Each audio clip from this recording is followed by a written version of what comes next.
the U.S. government is going to implode very much in the same manner that the former Soviet Union did, when the public became aware of how much the Soviet government was lying to them. They were bankrupted by their own corruption and economic failings, and they simply imploded. A chance to break free of this 300-year-old system of debt slavery that the world has suffered under, and go back to the idea of a public currency that is managed as a public utility to serve commerce and the people in the nation, and not act as a mechanism to transfer the real assets of the people into the pockets of the bankers. 70% of all gold production in the U.S. comes from a single state, Nevada. Conventional wisdom says that all the good deposits have been found. But one geologist who's discovered more than 30 million ounces of gold says he knows where to find Nevada's missing gold. And right now, he may be on the verge of being proven right. Investors and speculators can learn more at crushthestreet.com/gold. Hello, everyone, and welcome into crushthestreet.com. I'm recording this as I'm watching the Dow Jones continue to make another leg down. And we got another guest today, and we're going to talk about some geopolitical, economic events. This guest is somebody who deciphers and looks beyond what is going on in the headlines. And his website is whatreallyhappened.com. And the guest is Michael Rivero. Michael, thank you so much for joining me today. Thank you for having me. Michael, we know Wall Street donates tons of money to, let's say, a candidate like Hillary Clinton. The system at the moment, the global system, is melting down right now. In 2016, I looked at the stock market this morning and we're down another 400 points. My question is this: is it inconvenient for the powers that be and the elites to have the system implode on an election year with their candidate potentially going into the office in this current economy? Well, obviously, anytime there's an election year, they want the economy to look good in order to support the incumbents who are running for re-election. But they have clearly lost control of the economy, and they lost control of it a long, long time ago. But they have been using the stock market as a political banner, rigging it to keep it in the green and waving it around like this big flag so that they can say, look, at the stock market, the economy must be doing good. The stock market's in the green, and if you're going hungry and you've lost your home and your job and your business, it has to be your fault, and you shouldn't blame us, the hardworking bankers and politicians. But even that is starting to fail because more and more people understand the stock market is being rigged and manipulated, like LIBOR was, like silver and gold prices. And so the conventional wisdom of the trend is my friend has been lost, and we're starting to see more and more investors actually sell the rallies. They're waiting for the market to move up, and that's an opportunity to get out with as much of their capital as they can. And at the moment, it looks like the riggers have given up trying to get it back into the green, and they're trying to have more of a controlled descent rather than an outright panic and crash. But they may not be able to head that off either, because anybody who understands investing in an overvalued market knows that when the correction comes, most people are not going to get their money out of the market, because when you have the stocks are so overvalued as they are now, there's nothing to support a decent price. And so when the market starts to plunge, the first people to pull their money out, they'll get their money, and everybody else is going to be left with a brokerage report with a very impressive looking number on the bottom, and that's all it's going to be, a very impressive looking number. So it's a very, very dicey situation. I don't see us getting to the end of 2016 without a major upset on the global economy, and all of this goes back to this horrible system of private central banks loaning the public currency into circulation at interest. Because by design, this is an economic system that manufactures more debt than it does money with which to pay that debt. The debt always exceeds the available money supply, and there's no way to reverse it. It is designed that way. And eventually, any nation that is enslaved to a privately owned central bank is going to collapse. Now, in the past, when these private central banks were operating independently and they got into trouble, the other private central banks around the world would get together and bail them out and restart them. But because of economic globalism, now all these private central banks are networked together. and they're going to be dragged down together. That's what's been happening. They're spreading the risk and the debt uniformly across the system until now the debt is threatening the system as a whole. This is going to be very difficult for people to get through, but in the long run, it's a good thing because it gives us a chance to break free of this 300-year-old system of debt slavery that the world has suffered under, and go back to the idea of a public currency that is managed as a public utility to serve commerce and the people in the nation, and not act as a mechanism to transfer the real assets of the people into the pockets of the bankers. So, Michael, do you think that it's possible that this collapse will happen, but then the elites will still have the power? They'll just repackage the current mess in some other form and take it to, what a lot of people are calling some new world order sort of agenda?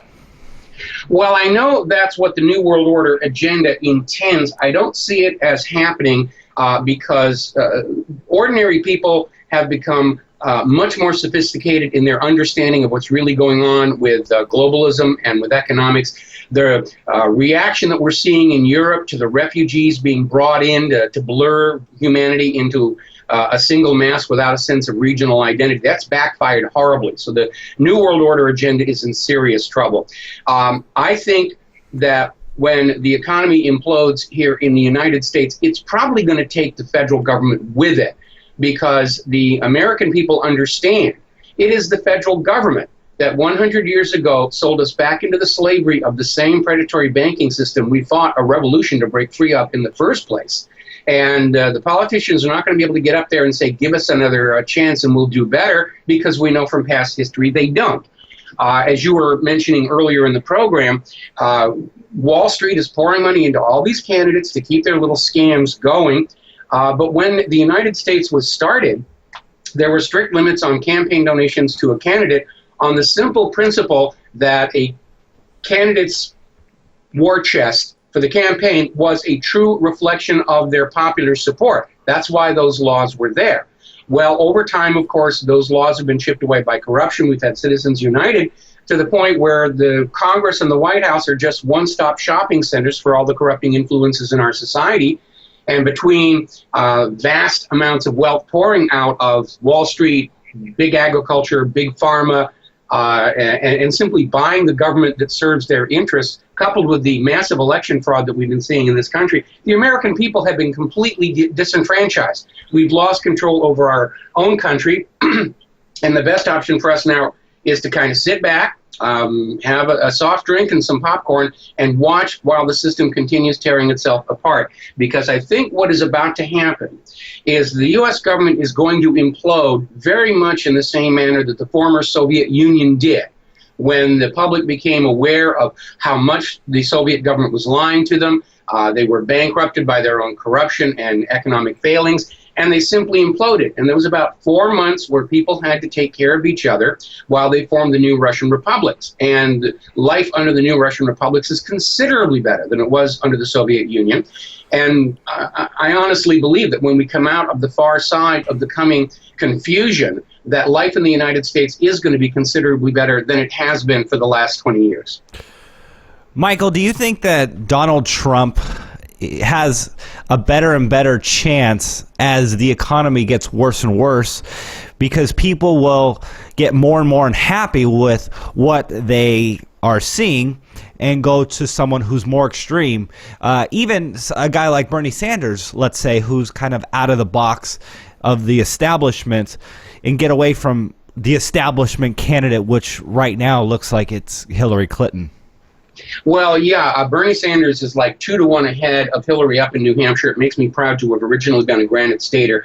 I think Trump's attraction is on many levels. For one thing, he's a very plain-talking man, and people are responding to that because they're totally burned out on all this politically correct speech-making that the career politicians are doing.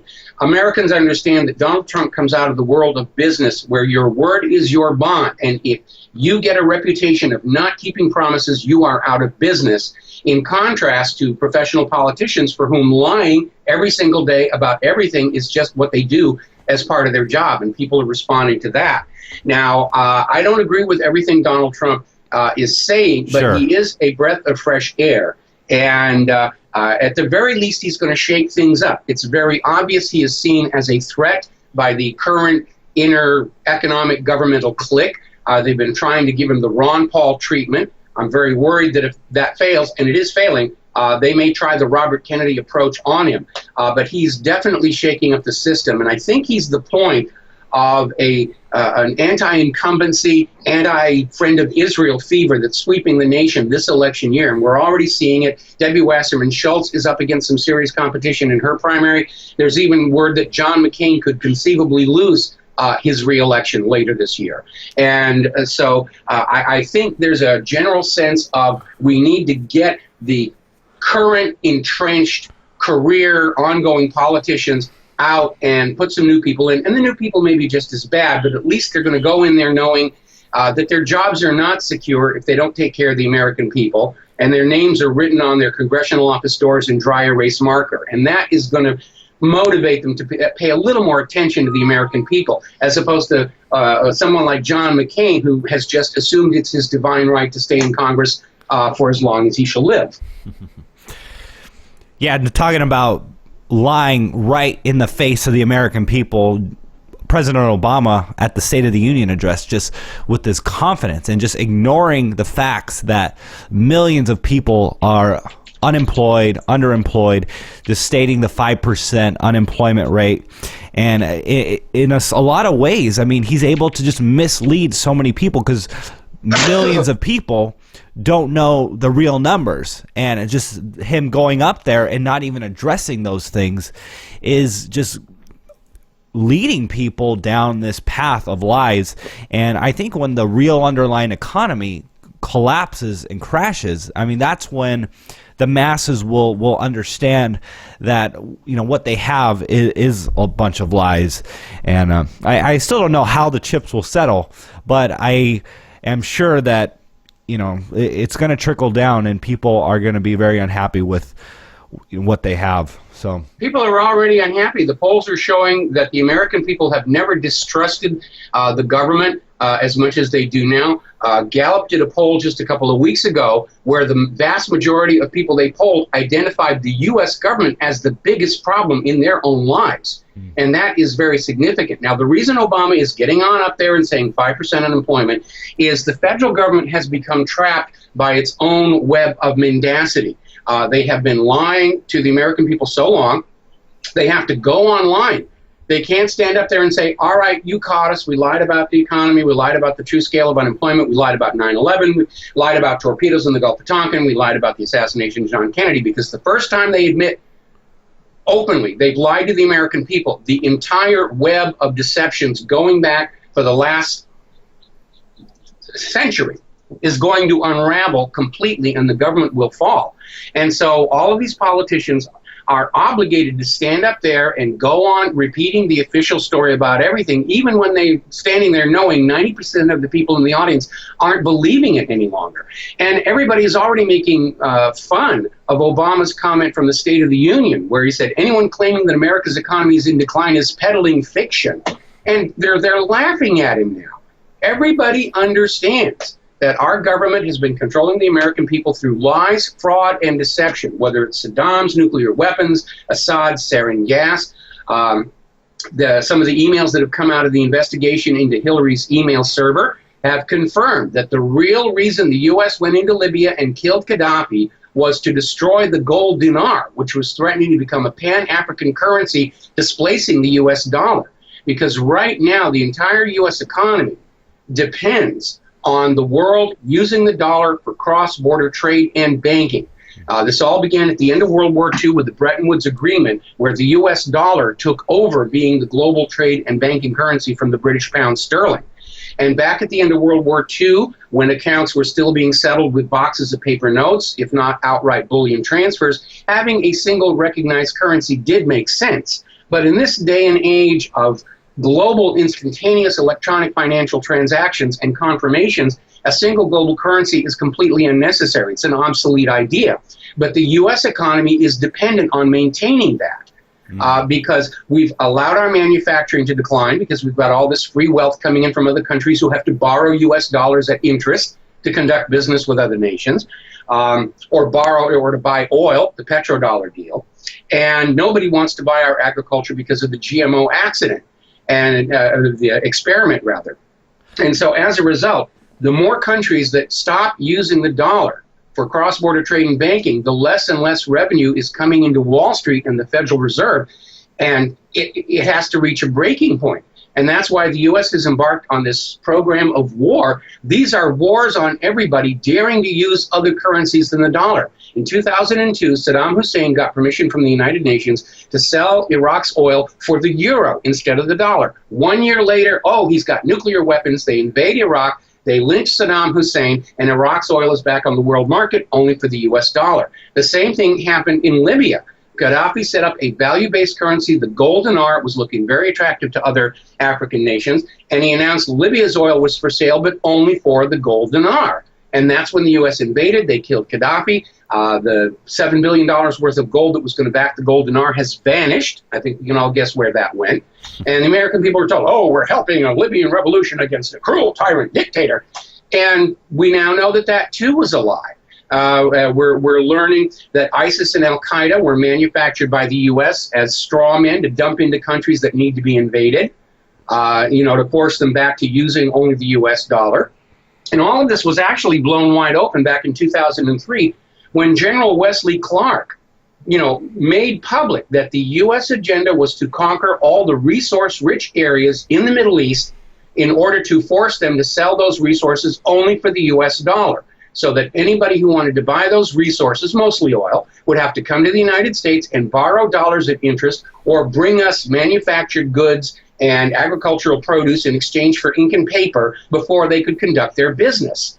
And it's the way the U.S. has maintained an economic hegemony across the entire globe, but people are breaking away. The ruble is rising against the dollar in terms of political favorability, so is the Russian ruble. And the only thing the U.S. can think to maintain the status quo in its own favor is to get into another war. And the other reason they're trying to push so hard on starting wars is because of prior history, where every time the U.S. gets into one of these economic messes, they try and get out of it, or at least distract from it, by getting into a bloody world war. Crash of 1907, World War I. Crash of 1929, World War II. Crash of 2008, and here we are, on the doorstep of big mistake number 3.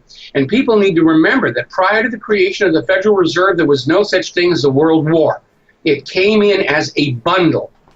And right now, the U.S. government understands that if the economy implodes and they don't have somebody to blame it on, the American people are going to blame Wall Street and their complicit politicians in Washington, D.C.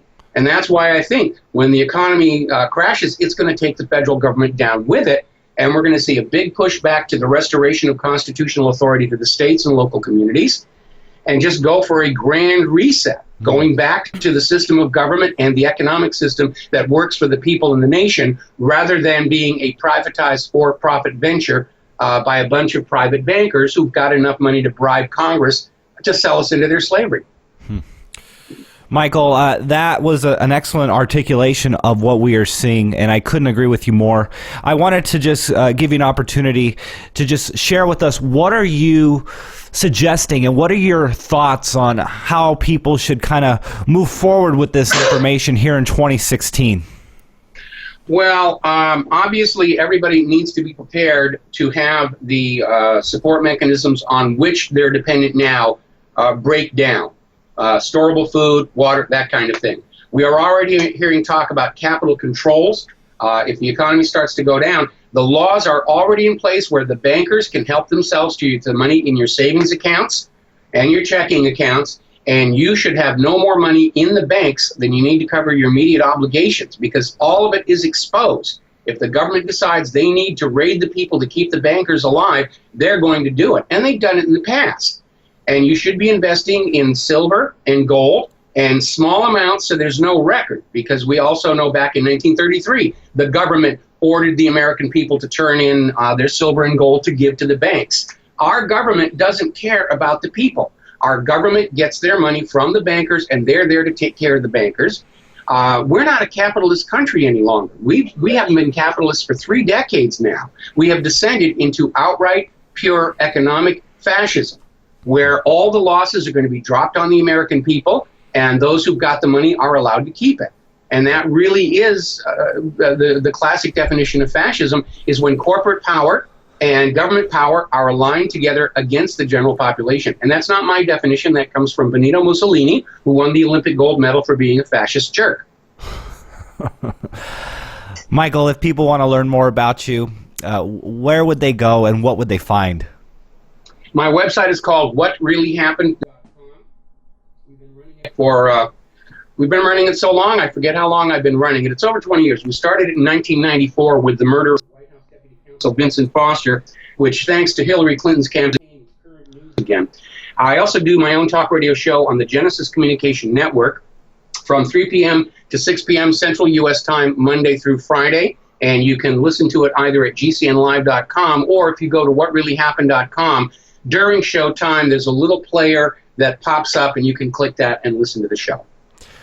Michael, thank you so much for taking the time and sharing your research with us here today at crushthestreet.com. Well, thank you for having me.